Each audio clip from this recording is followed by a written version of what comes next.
peso coin na pwedeng bilhin sa halagang 3,000 pesos mga ka-old coin buyer. Ayan po, tingnan nyo pong maigi. Napakaganda po niyan mga ka-old coin buyer. Kung interesado ka po sa 20 pesos na ito, unawain nyo po ang video. Magandang araw po mga ka-old coin buyer. Naghahanap nga po pala tayo ng 20 peso coin na ganito pong kaganda o brilliant and circulated condition. Hinahanap po natin ito na napaka hard to find na nga po itong 20 peso coin na ito na year 2019 na upper mint mark mga ka-old coin buyer.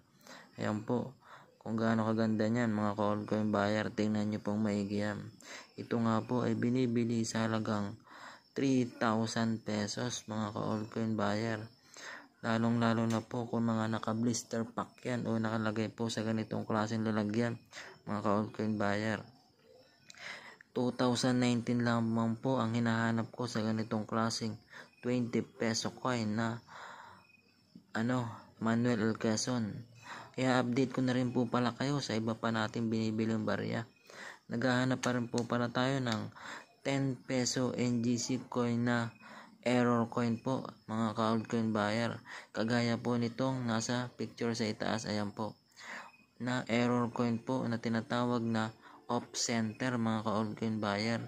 Yung ganito po kaganda, ka-brilliant and circulated condition, pero off center po siya. Katulad po nitong litrato na ito. Yung nasa taas po, kitang-kita nyo po kung ano ang itsura niyan ngayon.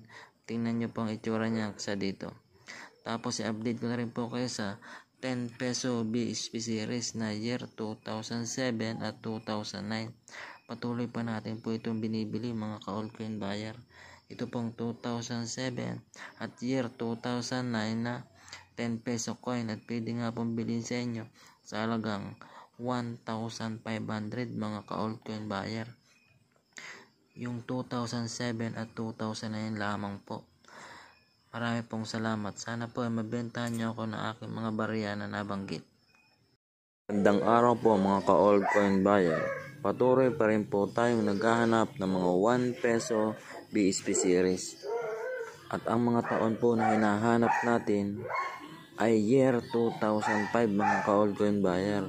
Napaka hard to find po nito na pwedeng umabot sa halagang 1,500 mga ka-old coin buyer. Kitang-kita nyo po kung gaano kaganda tong year 2005 na ito mga ka-old coin buyer. At baka po makakita kayo ng mga ganitong klaseng barya ay bibilhin po natin sa halagang 1,500 mga ka-old coin buyer. Yan po, ganyan pong klase na brilliant condition, brilliant and circulated.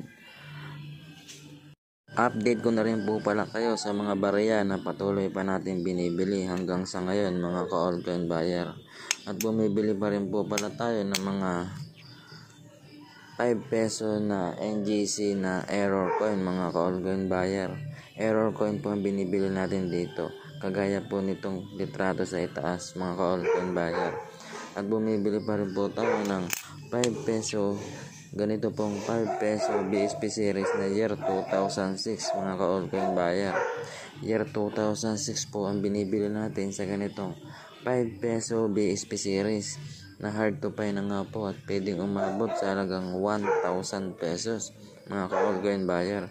At bumibili rin po pala tayo ng 20 peso coin na year 2019 na upper mint mark mga ka-old coin buyer.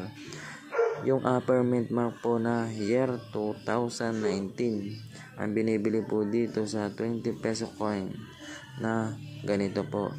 Lalo na po yung mga brilliant condition, brilliant and circulated. Yun po ang binibili natin sa mga gantong klaseng barya.